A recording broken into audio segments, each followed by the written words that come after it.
Hello, my name is Brett, and today we're going to show you how to do the maintenance on the short block of our intensifier. We'll go over check valve repair and maintenance, high pressure seals, and also the center section here, including the high load piston. We can work on the high pressure seals and the check valves, leaving this center section bolted up to the unit, but it is important to take these parts into a clean area so we don't get any debris on the new seals that we're putting in. And also when we come back to the machine to put these cylinders on, we need to clean out our end bells so we don't have any debris left in there. We'll start by loosening this outlet body. We're going to take this apart and show you the maintenance on the check valve inlet and outlet poppets, and also change the high pressure seals. So we need a dead blow hammer and a spanner wrench, and we'll put in the holes on the end cap here, loosen that up, and we can give it a few turns here. The check valve is starting to come out with the end cap, and if it's not, we can use our 1 1/4 wrench and move it out as we go there, and continue to turn the end cap.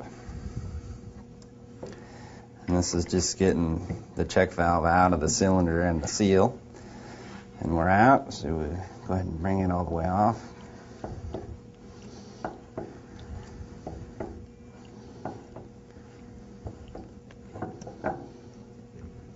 So we have the end cap and check valve assembly out. We take the outlet body off.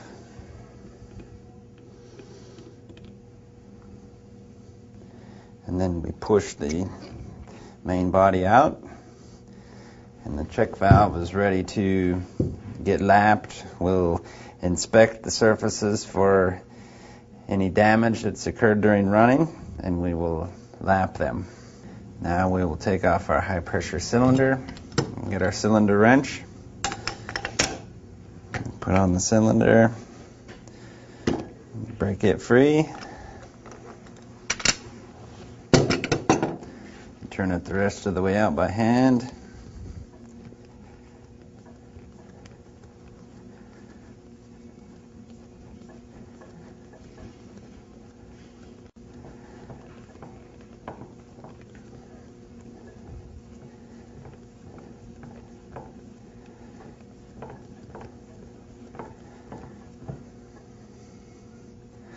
So now our cylinder's off here.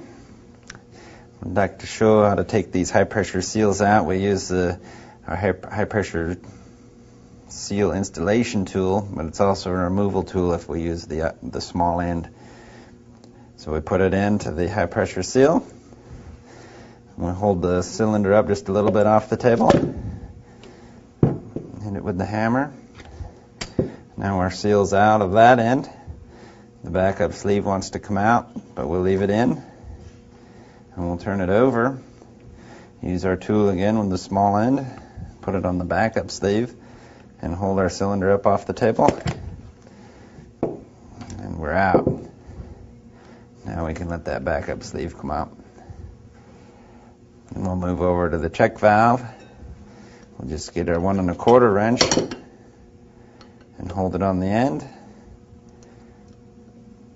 And take this screw out and remove the poppet housing and pop it off the top of this check valve. And then we'll want to clean these up and check these sealing surfaces and also the surface on this inlet poppet for any damage. And we will lap those.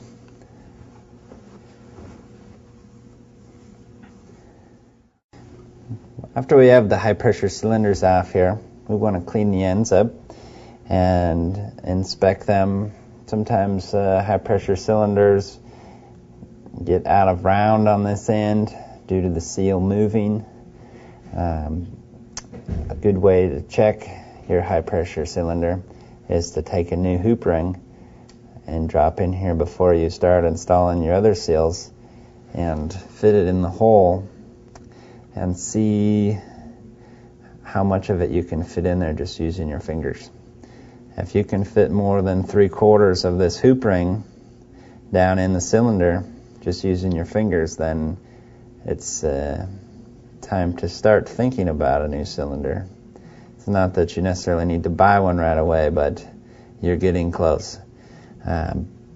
What happens is the end of the cylinder gets enlarged and your high pressure seals start to move inside of the cylinder, and that is making your cylinder larger and larger, but at the same time your high pressure seals aren't lasting as long.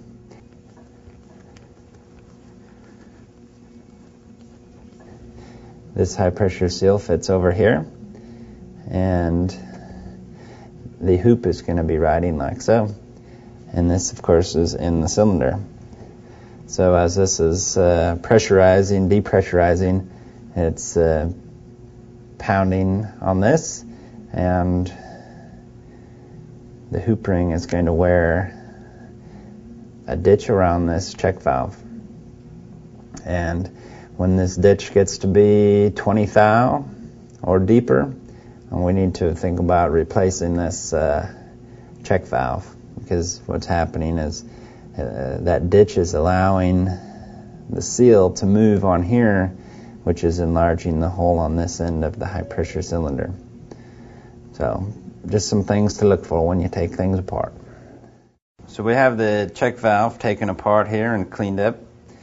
We're going to start off, we're going to look at the surfaces here.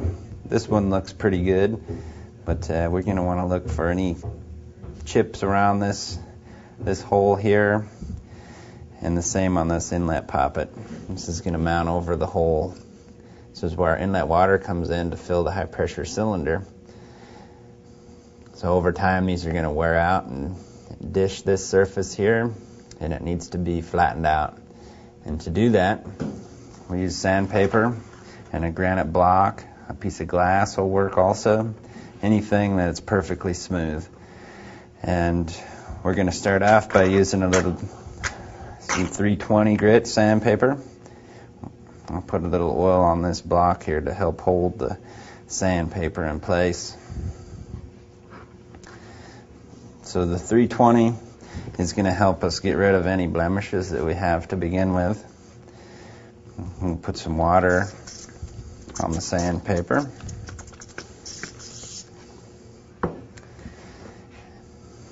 And we hold the check valve as flat as we can on the paper and do a figure 8 motion here.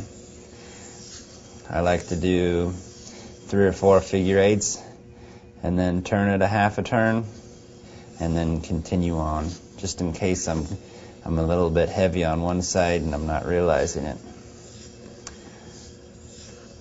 So we'll do the figure 8s and then inspect it. I'm going to look across that surface for any low spots, make sure that maybe we've lapped out all of the dings that we've seen around this hole. If it was dished out from running for a long time, we want to get that dish out of there so this is perfectly flat. So we'll do it a little more here. Figure 8s, holding it as flat as we can. And we'll turn it a half a turn and continue.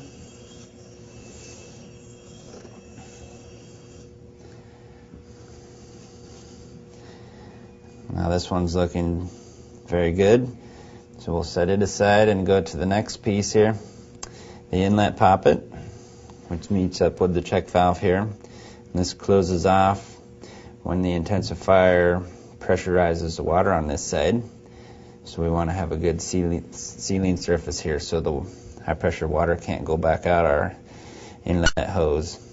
So hold this one in your fingers as best you can, and also figure 8. Start off doing it lightly, you can get the feel for it. And then also I like to turn it a half a turn in case I'm getting heavy on one side. Check it and make sure we have a consistent look across